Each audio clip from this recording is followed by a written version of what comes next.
Olá pessoal! Hoje nós começaremos o programa Trocando Ideias comigo, Hugo Monteiro Ferreira.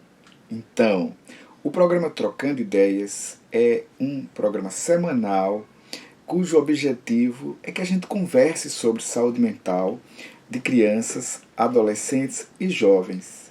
E por óbvio, quando eu falo de crianças, adolescentes e jovens, eu falo sobre família, eu falo sobre escola, eu falo sobre relação pai e filho, mãe e filho, sobre paternidade, sobre maternidade, sobre paternagem, sobre maternagem. Nós vamos nesse programa conversar sobre os nossos meninos e as nossas meninas.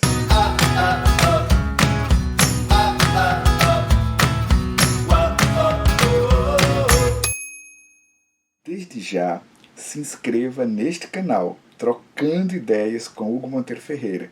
Se inscreve, curte, compartilha e toca o sininho. No dia de hoje, nós vamos falar sobre a geração do quarto. A geração do quarto, como você sabe, foi uma pesquisa que eu realizei e que conseguiu alcançar 3.115 pessoas entre 11 e 18 anos. Nessa pesquisa que eu fiz, eu conversei com meninos e meninas a partir de perguntas dos pais e das mães, e essas perguntas todas estavam voltadas para a seguinte questão: o que é que meu filho, o que é que a minha filha, eles fazem dentro do quarto, Hugo? Por que eles passam tanto tempo dentro do quarto? O que os leva a ficar tanto tempo dentro do quarto? Então, essas perguntas, todas direcionadas para essa questão, não é? Quando eu digo havia muitas perguntas que foram direcionadas para essa questão, que era o que é que meu filho, o que é que a minha filha fazem dentro do quarto e por que eles pararam, ou por que eles diminuíram, ou por que eles realmente nunca tiveram uma comunicação conosco, pai, mãe, cuidador, cuidadora, pessoas que estão com eles na família. Então essas perguntas me inquietaram muito e eu decidi perguntar a quem de direito. Então fui e falei com meninos e meninas em 5 capitais brasileiras, e essas capitais são 3 do Nordeste, Recife, Maceió e Natal, e 2 do Sudeste, Rio de Janeiro e Belo Horizonte. Os meninos e as meninas me responderam que eles não estavam bem. Eles passavam muito tempo dentro do quarto porque a saúde mental deles estava abalada. E a saúde mental abalada, ela se materializava, esse abalo se materializava a partir de 2 situações: a autodestruição, né, ou a autoviolência, e também as sintomatologias psicopatológicas. Então, na autodestruição, nós encontrávamos meninos que diziam que se cortavam, que pensavam em suicídio, que achavam uma possibilidade na vida, que tentaram, né, suicídio propriamente dito, e também pessoas que demonstravam transtornos psicopatológicos, né, como, por exemplo, depressão, síndrome do pânico, fobias, transtornos obsessivos compulsivos, transtornos alimentares, mais notadamente anorexia, bulimia, distúrbios do sono, medo fóbico e uma dificuldade muito grande, como eu já havia dito, de comunicação com a família, além de ter tido experiências violentas, né? Experiências com bullying, com cyberbullying, essas experiências não em casa, mas na escola.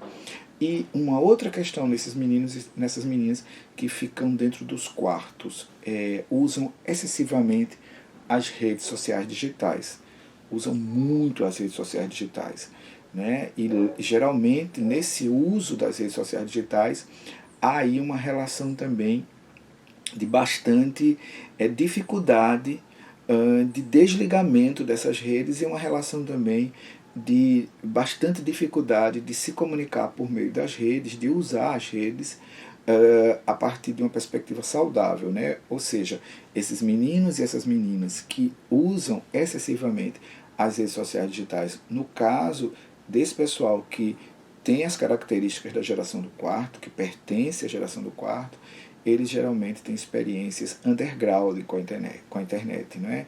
Que eu costumo chamar internets, porque são tantas, variadas, aquelas que você conhece, que eu, você, a maioria das pessoas conhecem, e também aquelas que nós não conhecemos, né? A chamada Deep Web, Dark Web. Então veja, o que eu quero falar hoje nesse programa é sobre a geração do quarto. Eu queria começar a trocar essa ideia com vocês lendo a epígrafe do segundo capítulo do meu livro. Né? O meu livro se chama A Geração do Quarto, ele foi publicado pela editora Record. Atualmente este livro está na 6ª edição e você pode encontrá-lo em várias livrarias físicas ou então em livrarias digitais. Né? Você pode encontrar também em sites, como por exemplo a Amazon ou o site da própria editora Record. Tá? Então olha só, o segundo capítulo, a epígrafe diz o seguinte: parece cocaína, mas é só tristeza. Talvez tua cidade, muitos temores nascem do cansaço e da solidão, descompasso e desperdício. Herdeiros são agora da virtude que perdemos. E há tempos são jovens que adoecem, e há tempos o encanto está ausente, e há ferrugem nos sorrisos, e só o acaso estende os braços a quem procura abrigo e proteção. Meu amor, disciplina é liberdade, compaixão é fortaleza, ter bondade é ter coragem. Esse é um trecho da música Há Tempos, da Legião Urbana, não é? Foi publicada, essa música foi difundida e chegou aos nossos ouvidos na década de 80, na verdade no final ali da década de 80, em 1989. A música cantada de forma célebre pelo Renato Russo. Né? Vocês podem, quem não conhece, que está vendo esse vídeo, pode ouvir essa música toda no YouTube e pode também procurar saber um pouco da biografia do Renato Russo. Mas por que eu pus no capítulo 2, em que eu nomino a geração do quarto, essa epígrafe?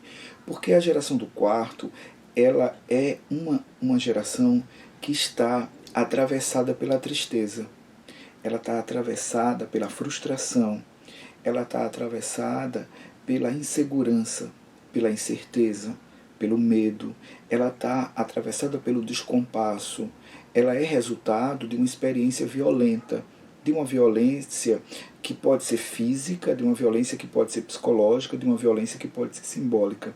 A geração do quarto, ela tem uma constituição violenta com ela própria, por exemplo, quando ela pratica a autodestruição, não é? Como eu falei, a autolesão sem intenção suicida, os conhecidos cortes, ou quando ela tem ideação suicida, quando ela pensa em suicídio.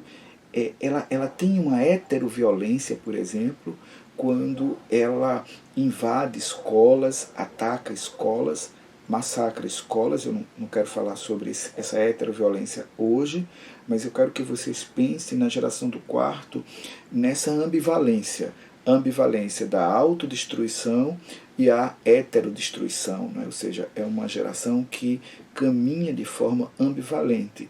É uma geração com muita dificuldade de diálogo dentro de casa, com a mãe, com o pai. Há um silenciamento da voz, um silenciamento da linguagem verbal, mas ao mesmo tempo também é uma geração que se comunica muito através do corpo e se comunica excessivamente através dos mundos virtuais. Então, há um silenciamento por parte dessa geração, silenciamento verbal, silenciamento linguístico, há uma voz que fala no corpo, quer dizer, o corpo todo dessa geração é um corpo que traz muitas mensagens, muitos sinais, não é? É um corpo que grita, ao mesmo tempo que silencia também grita, é um corpo que vai se movimentando para chamar, para dizer que sofre, e também é uma geração que se abre quando a porta do quarto fecha, ela se abre para o mundo digital.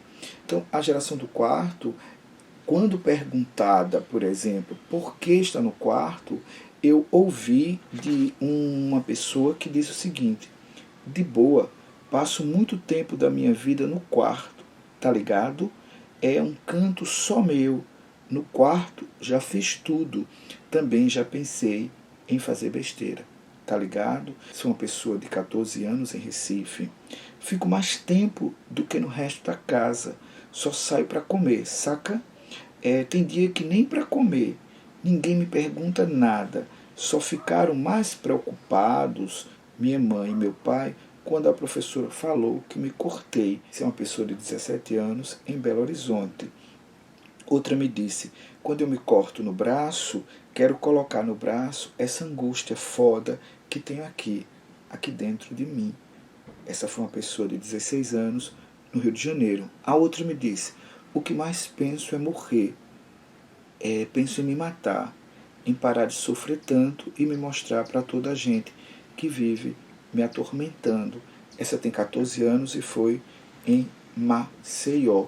Então você percebe pelo discurso desses meninos e dessas meninas que eu ouvi na minha pesquisa, que estar no quarto não é um estar saudável, é um estar que provoca sofrimento, é um estar que leva ao adoecimento, é um estar que põe toda a casa em reflexão profunda sobre o que fazer.